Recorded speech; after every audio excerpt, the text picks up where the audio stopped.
ఈరోజు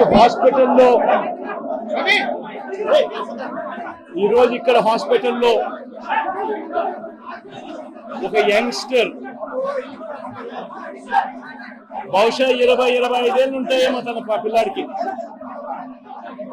ఆ 20 ఏళ్ల పిల్లాడిని ఎందుకు నిర్దాక్షిణ్యంగా కొట్టారో కూడా తెలియదు. కేవలం ఎన్నికల్లో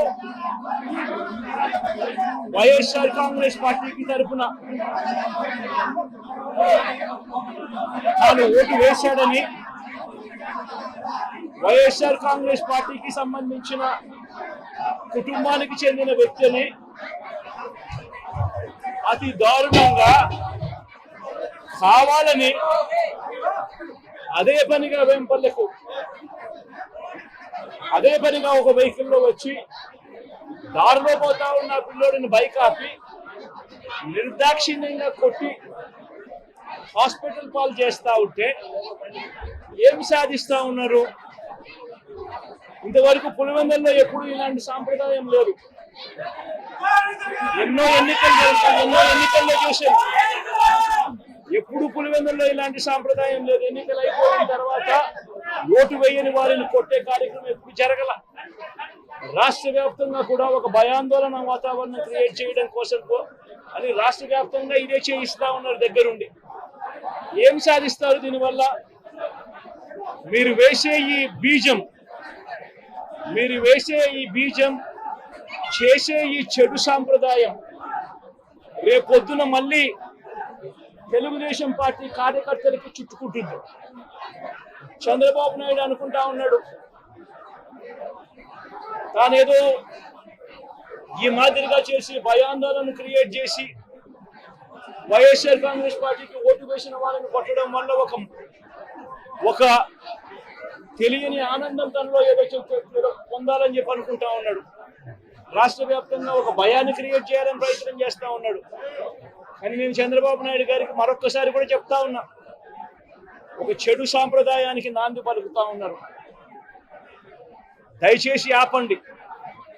ఆపకపోతే మాత్రం ఎల్లకాలం మీరే అధికారంలో ఉండరు. అధికారం మారిన రోజున ప్రజలు చంద్రబాబు నాయుడు గారు చేస్తా ఉన్న ఈ అన్యాయాలను చూసి శిశుపాలని పాపాలు పండినట్టుగా ఆ పాపాలు చాలా వేగంగా పండుతా ఉన్నాయి. అధికారం మారిన రోజున తాను చేస్తా ఉన్న ఈ చెడు సాంప్రదాయం తనకే చుట్టుకుంటుంది. ఈరోజు దెబ్బలు తగిలినా దెబ్బలు తిన్నా ప్రతి ఒక్కరూ కూడా రేపొద్దున ఇదే మళ్ళీ అటువైపున చేసేదానికి మీరంతటి మీరే బీజం వేస్తా ఉన్నారు. ఇది సరైన పద్ధతి కాదు. నాయకులుగా ఉన్న మనలాంటి వాళ్ళని ఇలాంటివి ప్రోత్సహించాల్సిన పని ఎప్పుడు రాకూడదు, జరగకూడదు. దయచేసి చంద్రబాబు నాయుడు గారికి ఇప్పటికైనా చెప్తా ఉన్నా, చంద్రబాబు నాయుడు గారిని హెచ్చరిస్తా ఉన్నాను, మరొక్కసారి మళ్ళీ హెచ్చరిస్తా ఉన్నాను, ఇది కరెక్ట్ సాంప్రదాయం కాదు, దయచేసి దీన్ని ఆపమని చెప్పి. నిజంగానే ఒకసారి మీరు కూడా వెళ్ళి ఒకసారి చూడండి. ఒకసారి ఏం పాపం చేశాడు నా పిల్లల్ని, ఎందుకు కొట్టారు, ఏం పాపం చేశాడని కొట్టారు. ఒకసారి హాస్పిటల్లో కూడా ఒకసారి చూడండి. ఒకసారి 90 మంది పిల్లలు ఇక్కడ జాయిన్ అయ్యారు. మధ్యాహ్న భోజనం పథకం సరిగ్గా జరగడం లేదు.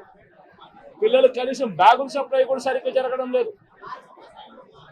ఇచ్చేటోడు ఎవడు ఇవ్వడం లేదు సరిగ్గా ఏది వ్యవస్థ అనేది ఏది సరిగ్గా జరగడం లేదు.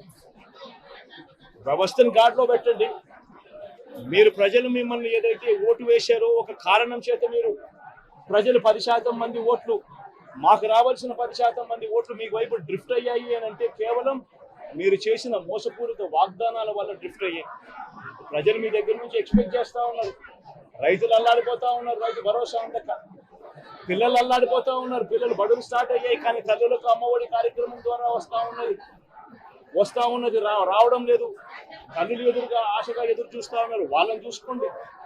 అక్క చెల్లెమ్మలకి ఇస్తామన్నారు నెల 1500 రూపాయలు, అది ఇచ్చే కార్యక్రమం చూసుకోండి. ఇంటింటికి ఉద్యోగం అన్నారు, ఉద్యోగం ఇవ్వకపోతే 3000 రూపాయలు ప్రతి ఇంటికి నిరుద్యోగ వృత్తి అన్నారు. ఆ పిల్లలందరూ ఎదురు చూస్తా ఉన్నారు, మీరు ఎప్పుడెప్పుడు ఇస్తారు 3000 రూపాయలు నిరుద్యోగ వృత్తి అని. అది చూసుకోండి. ఇటువంటి ఏవి కూడా మంచి కార్యక్రమాలు ఏవి కూడా చేయకుండా రాష్ట్ర వ్యాప్తంగా భయాందోళన మాత్రమే క్రియేట్ చేసే దుర్బుద్ధిని చేసే దుశ్చర్యను ఆపండి అని మరొకసారి హెచ్చరిస్తూ చెప్తా ఉన్నాం. శిశుపాలను పాపాలు పండినట్టుగా వేగంగా జరుగుతూ ఉన్నాయి. తన పాపాలు పండడం అన్నది కూడా తను మర్చిపోతున్న సందర్భంగా మరొకసారి చెప్తా ఉన్నాం.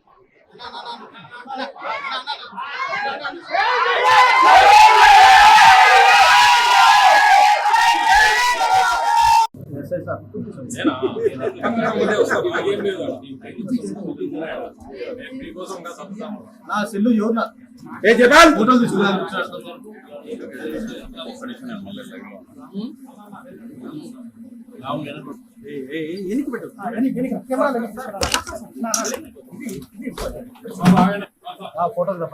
కొంచెం కెమెరా ఈ ఫోటోగ్రాఫర్ ముందుంటాడబ్బా.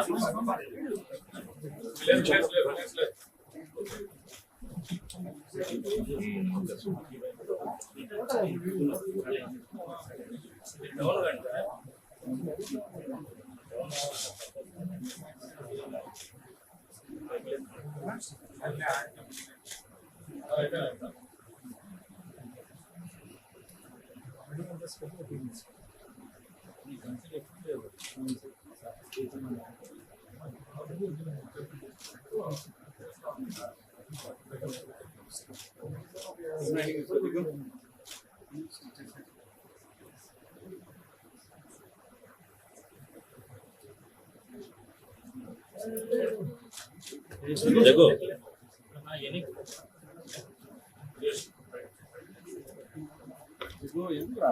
ఎనికి రా కొంచెం.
ఇది కూడా బండరాయి పడిందండి. బండరాయి